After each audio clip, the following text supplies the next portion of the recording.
Olá, meu nobre amigo, tudo bem com você? Nós estamos agora no capítulo, lendo esse livro aqui, Mente, Caráter e Personalidade, da escritora americana. Nós estamos no capítulo 18, bastante interessante esse assunto, tá bom? Capítulo 18, você acha que a nossa sociedade hoje, é uma frase que virou chavão aí, né? Uma frase que virou até comum hoje, mas se tem noção de que ela é verdade, mas não se pratica, não adianta nada, né? Todos nós, como crianças um dia, o que você pensava, né? O melhor lugar para estar é em casa. Mas não é só para dormir não, é o abraço do pai, da mãe. Quando você vai embora para sua casa, aí você sente saudade, né? Sente saudade da sua mãe, do seu pai. Nunca mais você comeu aquele bolinho, né? Aquela comida diferenciada.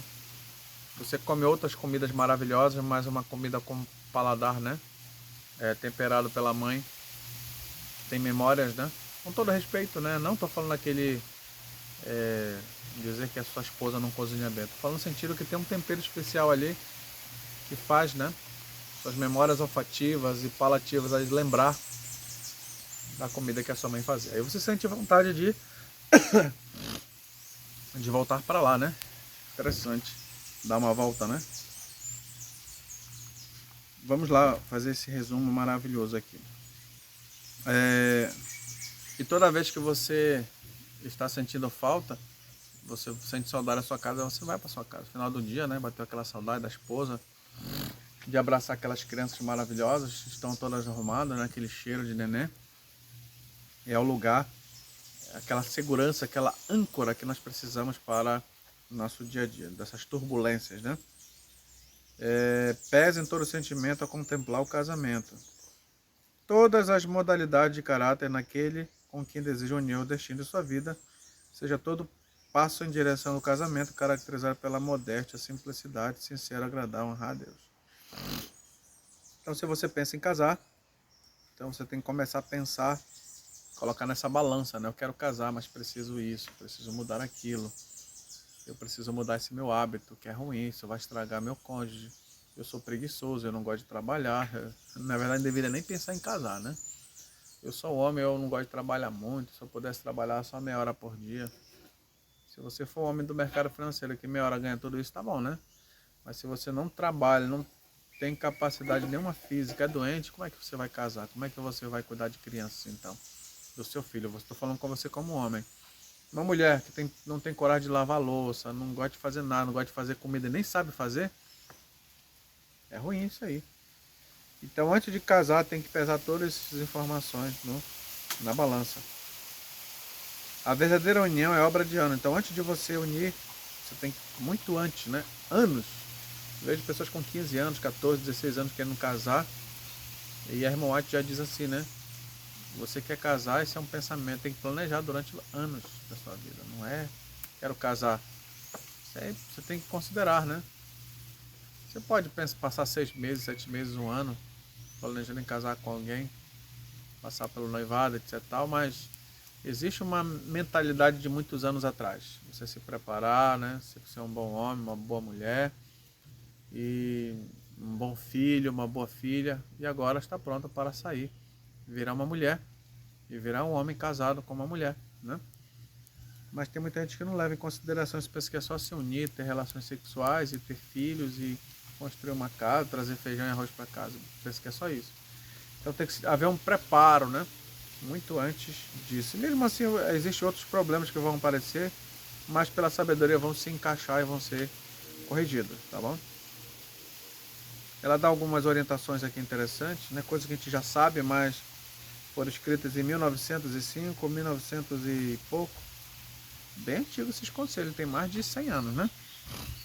A felicidade e a utilidade de toda a sociedade futura depende de seguir agora o procedimento devido, que todos procurem descobrir as virtudes, não defeitos. Muitas vezes é a nossa própria atitude e atmosfera que nos rodeia. Então, o que é que nós queremos criar depende de nós mesmos. Às vezes você quer que o outro seja responsável pela felicidade. Ah, tá ruim o casamento por causa dele ou por causa dela. Na verdade, às vezes o problema é eu. Eu que estou sendo travanca, né, como dizem em muitos lugares por aqui. Então, Se eu quero felicidade no casamento, eu tenho que provocar essa felicidade, tá bom?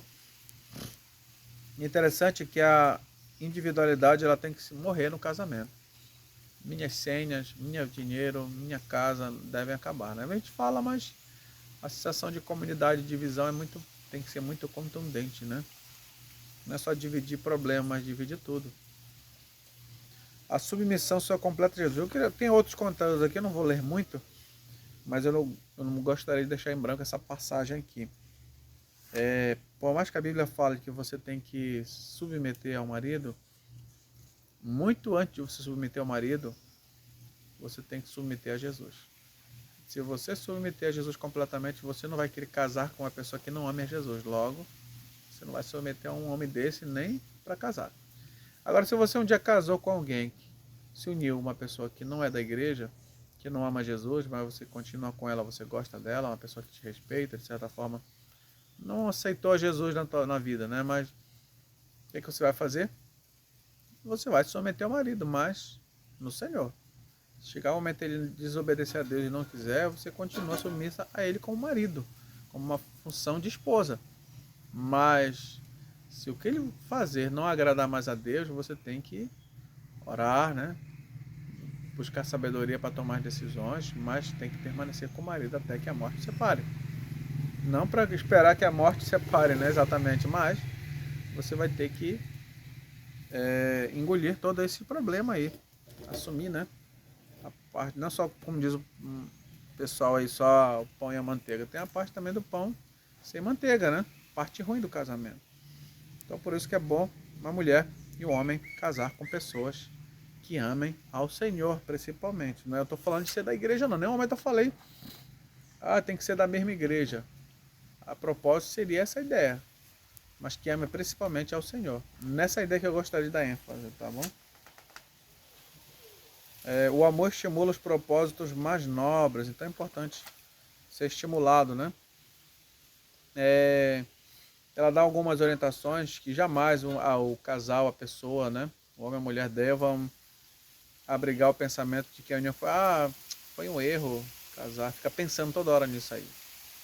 Rapaz, será que eu casei corretamente? Isso deve morrer. Já era, você já tomou essa decisão muitos anos atrás, não tem volta. Só a morte deve separar. Então por isso que a gente tem que é uma decisão muito boa, agradável casar. Então não tem negócio de arrependimento. É casar mesmo. Ir para frente, só com essa esposa. E se adaptar à realidade dela. Se adaptar à realidade dele. E um ponto também importante que eu vi isso no livro Casamento Blindado, mas Ellen White escreveu em 1865, fala que o relacionamento deve ser controlado pela razão, né? Eles têm uma ferramenta lá, jamais use a emoção como ferramenta para resolver o casamento, né? E aqui ela usa essas mesmas palavras, só que das antigas, né? O relacionamento deve ser controlado pela razão. Estou com problemas, bora se controlar e bora resolver de maneira racional. Tu tá com raiva de mim? Tu tá querendo me esbofetear, né? Bora conversar aqui. Bora resolver. Vamos jogar os sentimentos de lado, as emoções. E vamos buscar o problema. Mas há muito tempo atrás tu fez isso. Não, vamos resolver esse problema aqui. Então tem que ser a razão, né? A família bem organizada, ela fala aqui. Os pais devem se governar primeiramente, né? Devem ser zelosos consigo mesmos, ser organizados. E o lar deve evitar linguagem vulgar, aqueles falatórios, né? Questão de sexualidade, vulgaridade. Isso deve ser acabado no lar, não deve ter jamais. O lar é sagrado. Esse tipo de brincadeira, né? A gente pode sorrir, sim, é um momento de alegria, né? De piadas agradáveis, mas essas piadas de cunho que trazem excitação, rir da parte íntima do corpo dele ou dela, da marido, da esposa ou dos filhos, isso jamais, é um ambiente sagrado, ok? O marido ou esposa que nutre suspeita e desconfiança suscita dissensões e contendas no lar. Então isso aqui é batata, né, acontecer. Deixa eu ver outro ponto aqui. O homem deve elogiar a mulher, né, reconhecer seu trabalho. Isso fortalecerá seu espírito, evitará doenças. Isso é batata, né? Isso aí é sabiamente reconhecido por nós homens. Outro ponto que ela coloca aqui, que a mulher é auxiliar do marido, né? O marido é o cabeça da família, então ele deve... Deus colocou no sangue dele, no couro aqui, né? A testosterona, que é para ele proteger a família dele, para ele colocar a família sob um guarda-chuva. Ele é o guarda-chuva para que sua esposa possa ter como trabalhar a melhor educação, deve proteger ela diante dos filhos, de um filho rebelde. Diante de uma ordem ali, o filho não quer obedecer o pai, obedeça a sua mãe. Se não obedecer, vai ter disciplina. Tá certo? Então isso que é importante, a presença forte de um marido ali, de um esposo. Não só para ter relações com a esposa, mas para cuidar e zelar. Para, se for necessário, entregar sua vida por ela. Então essa é a ideia de um marido. Esse foi o resumo desse capítulo. Espero que esse conteúdo seja muito útil. Perdoe-me se foi muito grande. Que Deus nos abençoe e nos guarde. E nós possamos, pela graça de Cristo, renovar nossa fé com Ele sempre. Muito obrigado. Que Deus abençoe a sua vida.